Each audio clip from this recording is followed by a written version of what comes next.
Chinese President Xi Jinping is facing the greatest challenge to his signature zero-COVID strategy as unprecedented anti-lockdown protests have spread across the country over the weekend, popping up in major cities like Shanghai, Guangzhou, Wuhan, and even the capital Beijing.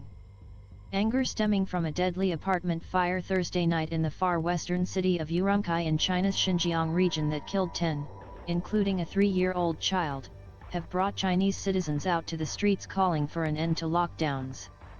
Some are even crying for the Communist Party and Xi himself to step down.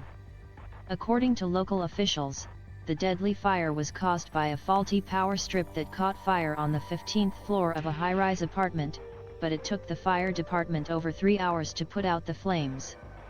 Videos of the blaze went viral on Chinese social media, showing fire trucks unable to get close to the flames. Many across the city questioned whether COVID restrictions had gotten in the way of first responders and left people trapped inside unable to flee. The authorities denied this, but anger was already brewing as much of Xinjiang, including its regional capital Urumqi, had been under lockdown for over 100 days, since August. On Friday night, videos emerged of hundreds of Urumqi citizens pushing through the lockdowns around their residential compounds and marching towards the local government, demanding them to lift the lockdown. Social media videos showed crowds, wrapping themselves in patriotism as protection, marching through the frigid night alternatively singing the Chinese national anthem, March of the Volunteers, and the socialist hymn the Internationale. Hours after the crowds confronted the city officials, the Urumqi city government suddenly announced they would finally lift lockdowns in low-risk neighborhoods and restart public transportation Monday. While Urumqi residents may have gotten some of their demands met, the deadly fire set something off across China, becoming a focal point of public anger towards the harsh COVID restrictions. The late Chinese leader Mao Zedong famously said, "A single spark can start a prairie fire." The spark of the Urumqi fire spread beyond the Chinese internet faster than censors could catch up, and by Saturday night, spontaneous protests and vigils popped up across the countries in college campuses and major cities. This was prominent in Shanghai, where many residents still harbor fresh memories of their messy 2-month lockdown earlier this year. Hundreds of angry Shanghai residents gathered on consecutive nights over the weekend symbolically on Middle Urumqi Road in the Tony former French concession neighborhood, lighting candles and cursing zero-tolerance COVID measures with some openly daring to chant, "Communist Party step down" and "Step down, Xi Jinping, step down." Police officers mostly let the crowd disperse Saturday night but made arrests in early morning hours of some of the remaining protesters. On Sunday, the protests spread to more cities including Beijing, which was entering a de facto lockdown dealing with a fresh outbreak. Hundreds of students gathered outside the main dining hall of Beijing's prestigious Tsinghua University, which happens to be Xi's alma mater, raising blank sheets of paper to decry the growing censorship and calling for freedom of speech. It was seen unseen on college campuses in China since the Tiananmen Square crackdown in 1989.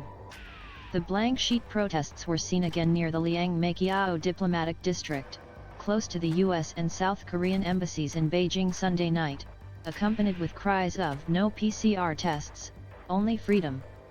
The scenes were repeated across the country from the first COVID epicenter of Wuhan to the tech center of Hangzhou to the far-flung and usually laid-back backpacker hub of Dali in southwestern China.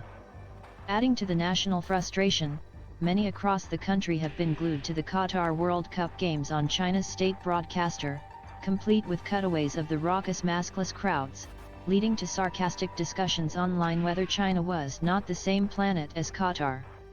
By Sunday's game between Japan and Costa Rica, CCTV Sports stayed on close-up shots of the players, referees and coaches when the ball was not in play instead of showing the maskless fans in the stands. On November 11, Beijing had issued new guidelines to improve COVID measures, promising to lessen the impact of their restrictions.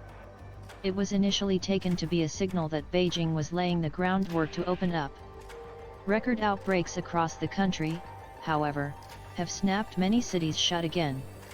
Most local jurisdictions are in charge of their own COVID enforcement and the officials' jobs are on the line if they mismanage an outbreak, leading them to err on the side of harsher measures no matter the effect on residents. For nearly 3 full years, China's dynamic zero-COVID strategy meant one infection is too much. By Sunday night, some city governments were tweaking their restrictions in real time. As the protesters gathered in Liangmeiqiao, Beijing officials said they lifted lockdowns on 75 neighborhoods and announced new guidelines for enforcement that included no snap lockdown lasting more than 24 hours. While China's record daily case numbers are not high by international standards, running 39,906 cases Sunday with no new deaths, the Japanese investment bank Nomura estimates that more than 21.1% of China's total GDP is under lockdown, on par with the economic impact of Shanghai's lockdown in the spring. China, in a way, is a victim of its own success.